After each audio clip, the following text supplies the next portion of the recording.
Tu souhaites rester au courant de l'actualité K-pop et me soutenir en même temps? Alors abonne-toi et like la vidéo. Alors que les Midzy attendent avec impatience la tournée mondiale du band de la JYP, ces derniers sont particulièrement remontés contre le label concernant le traitement des filles. Pour la toute première tournée mondiale après 3 ans d'activité, et au vu de la fanbase du groupe, les Midzy s'attendaient à des prestations d'envergure. Cependant, les salles dans lesquelles se produiront les filles ont une capacité d'accueil assez limitée. À Séoul, tout comme aux US, les capacités des salles d'accueil ne dépassent guère les 8000 places. En comparaison, quand Twice et Stray Kids se sont produits à Los Angeles, ces derniers ont performé au Kia Forum avec 17 000 places disponibles. Alors qu'ITZY, à Los Angeles, se produira au YouTube Theater avec une capacité de 6000 places. Cette situation eut le don d'énerver tous les Midzy, qui ont l'impression que la JYP délaisse les filles, malgré une popularité qui n'est plus approuvée, surtout avec cette tournée mondiale. L'autre tournée mondiale qui fâche aussi les fans est celle de Luna. En effet, comme mentionné dans la précédente Actu K-pop, il semblerait que Chiu ne fera pas partie de l'aventure. L'idol aurait un agenda en Corée, l'empêchant de participer à la première tournée du groupe.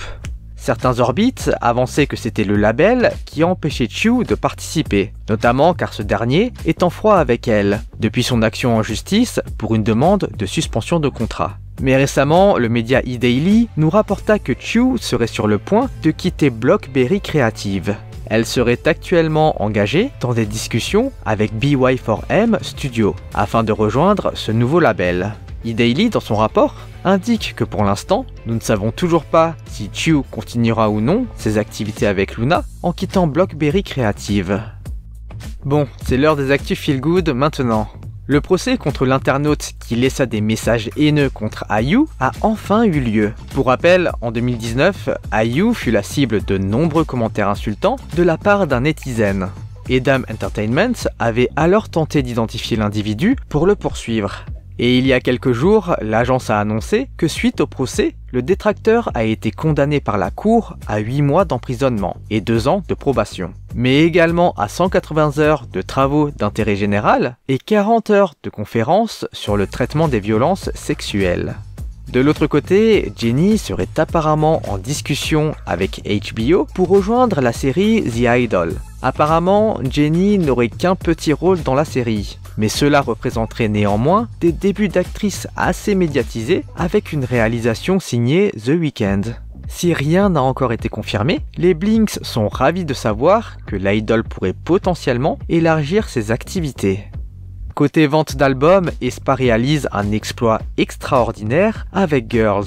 En effet, l'album enregistre 1 million de préventes en 7 jours seulement. Ce qui fait du band de la SM le deuxième groupe après Blackpink à réaliser le million de préventes. Pour rappel, l'album sortira le 8 juillet. Et finalement, cette semaine, il aura été difficile de passer à côté de l'annonce qui secoua littéralement l'industrie de la K-pop. Lors de la célébration du 9e anniversaire du groupe ce 14 juin, BTS a publié une vidéo bien particulière. Durant la vidéo, Namjoon indique que BTS suspend pour l'instant ses activités afin que les membres puissent se concentrer sur leur carrière solo. Le leader continue en disant que chacun d'entre eux ont besoin de grandir et que cela n'était pas possible en tant que groupe. Le band va donc suspendre ses activités le temps que chaque membre puisse sortir une production en solo et revenir avec force après cela. Cependant, la tristesse affichée des membres et les pleurs de certains ont conduit une grande majorité des personnes à penser au disband du groupe iconique. C'est pourquoi, au lendemain de la vidéo, HYBE s'est directement exprimé sur le sujet. Le label explique qu'il y a un malentendu et que BTS continuera ses activités, mais en parallèle, un focus sera fait sur les activités en solo, afin de développer cet aspect-là de BTS.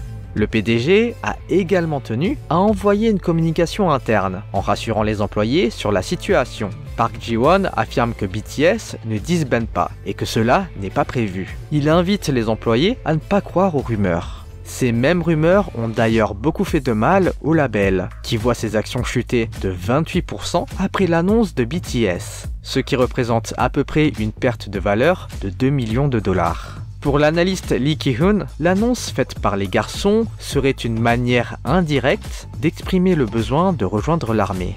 étant obligés de s'enrôler les uns après les autres, les membres seraient tenus de travailler sur des projets solo plutôt que des projets de groupe. Et les annonces de Hybe, ou celles des membres, disant que ce processus viserait à les faire gagner en maturité, seraient juste une excuse pour limiter les dégâts sur les actions du label, plutôt que d'annoncer clairement le disband du groupe. Bon les amis, comme d'habitude on se retrouve la semaine prochaine pour une nouvelle vidéo. En attendant, lâchez votre like, abonnez-vous et activez la cloche. Allez, on se dit à toutes et bye bye.